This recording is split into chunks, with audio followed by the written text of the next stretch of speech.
राजा छोड़ ये लड़की। अच्छा ये लड़की पातरे है लेकिन खतरे है ना। पातर आदमी का बातें अलग है। जैसे मान के चलिए कि ऐसे चपके तो एकदम चपक गए, पेट का कोई रोका ही नहीं पड़ा, समझे।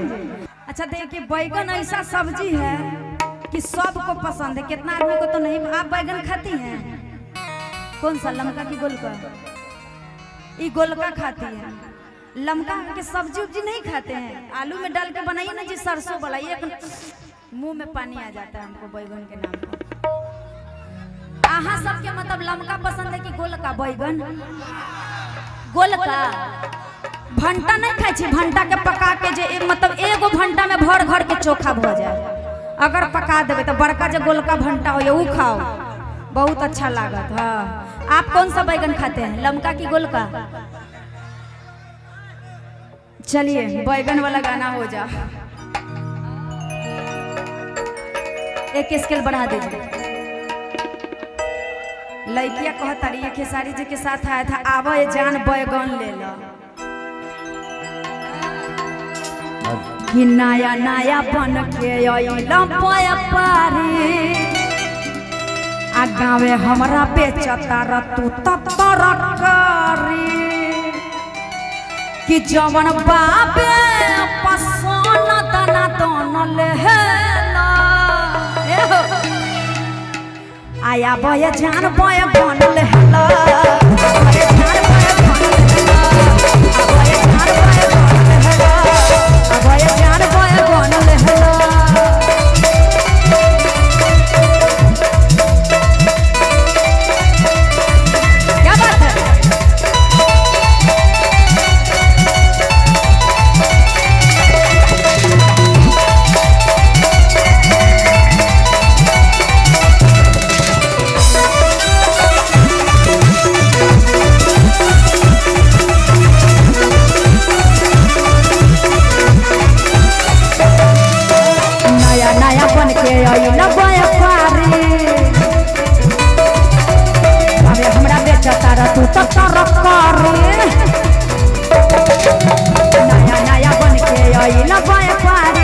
हमरा बेचता तू तरकारी, आ जवन बाबे पसंद दाना दान लेला। आप लोग बैगन खाते हैं जीजा जी? अरे कि ससुरारी बेजोर लागतानी, अब बहिन चोर लागतानी। आई ससुरारी बहिन चोर लागतानी। ए जीजा बड़का केरा छुके गोर लगतानी। ए जीजा राव केरा छुके गोर लगतानी। ए जीजा राव केरा छुके गोर लगतानी। अब ये जान बैगन लेला, ये जान बैगन लेला।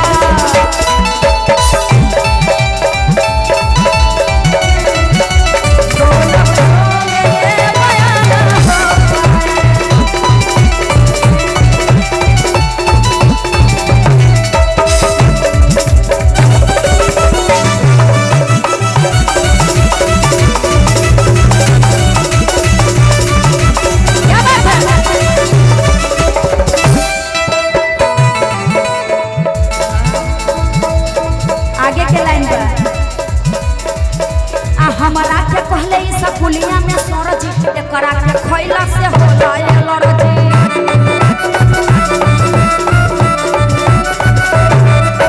हमारा के पहले ही सकुलिया में सरजी एकरा के खैला से होला एलर्जी।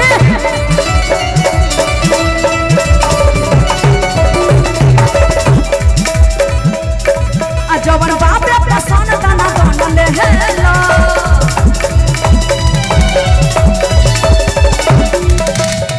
अब ये जान बैगन लेला। अब ये जान बैगन लेला जियो। अब ये जान बैगन लेला।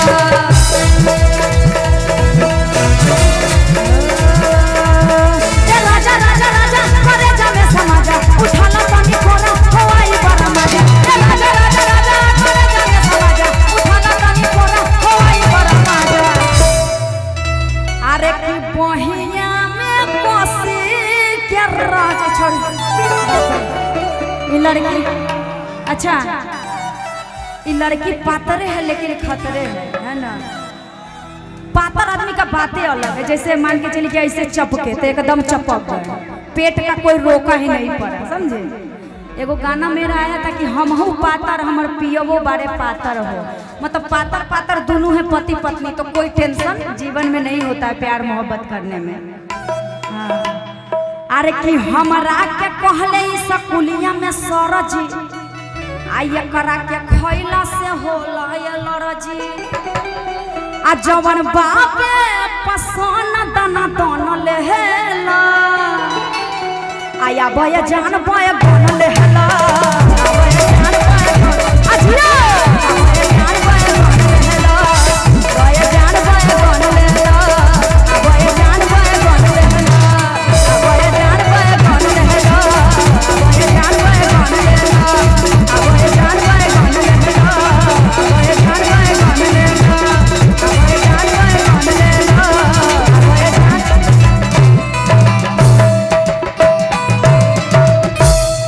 और जो मैडम सब है उनको भी भेज दीजिए, इधर भी दिखाएंगे ना।